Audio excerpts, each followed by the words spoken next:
My friend Hal Freeman is a retired professor and lives with his family in a small city south of St. Petersburg in Russia called Luga. While there, he started a blog called Between Two Worlds, where he chronicles his adventures and experiences as an American living in a small city in Russia. And this summer, the summer of 2018, Hal and his family returned to the States on vacation, and I had the opportunity to catch up with them and to conduct this interview with Hal. So I think you'll find it quite interesting. I hope you enjoy this episode from my interview with Hal Freeman.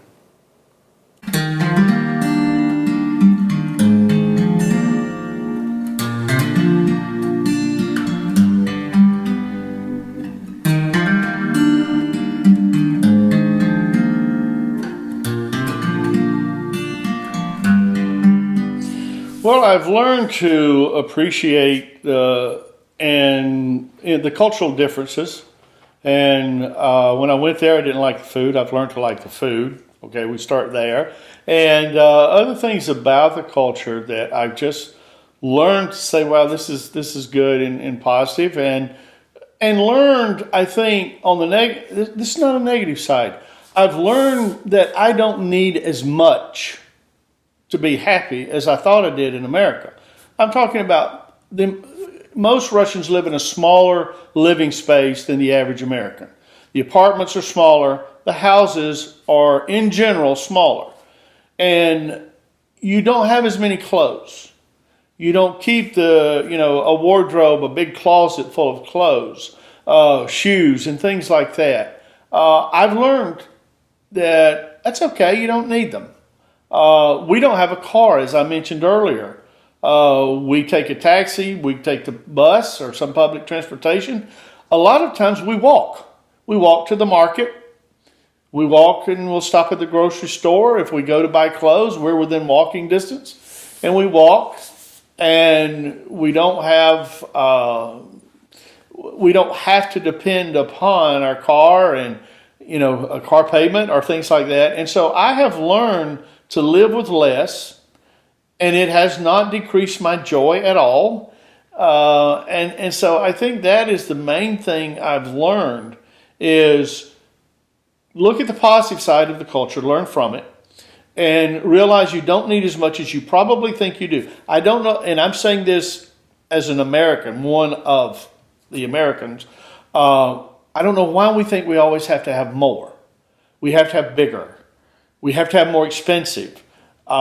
We don't, and Russia has taught me that. And so I appreciate about it. At the same time, I have learned, yes, there are cultural differences, there are geographical differences, there's climate differences.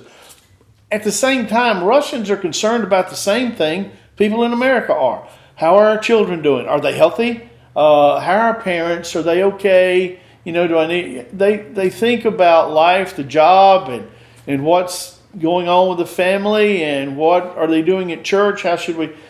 These are the same questions we have about our lives, our families, our friends, people we love. Russians aren't from a different planet. They have the same concerns about life, family, children, faith, that those who now live in America, I don't anymore, but those who live in America do. And that's refreshing. And so I think those are the important things I've learned.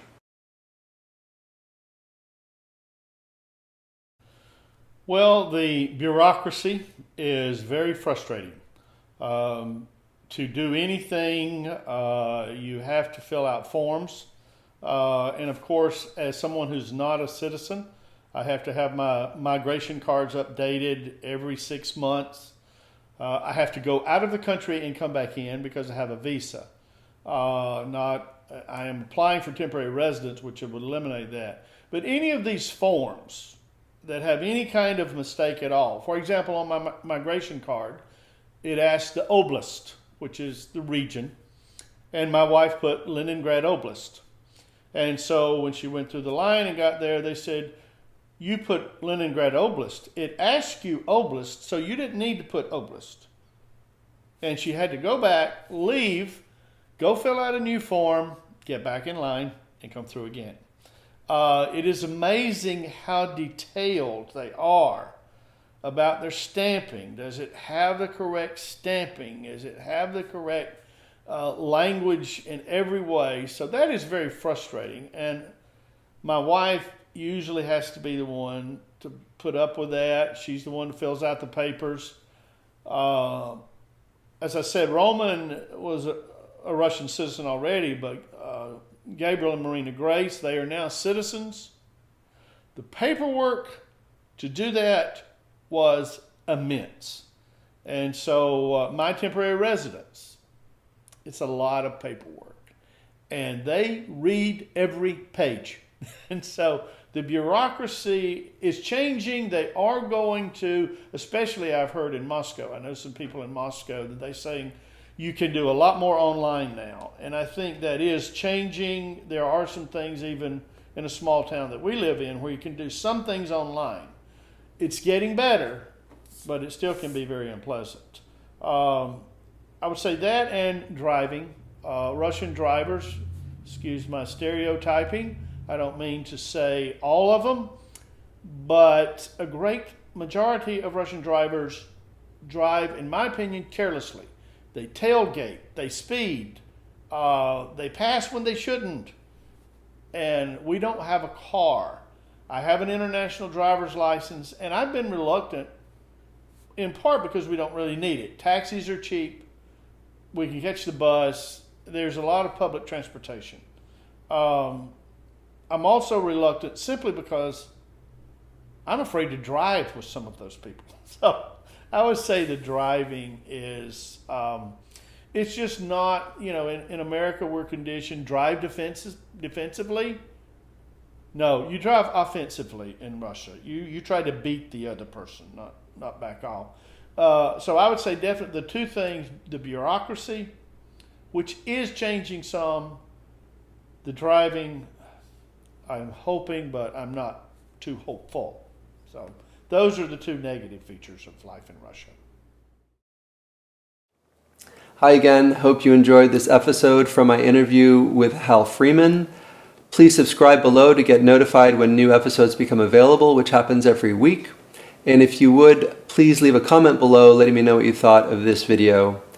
Have a great weekend, and we'll see you next week.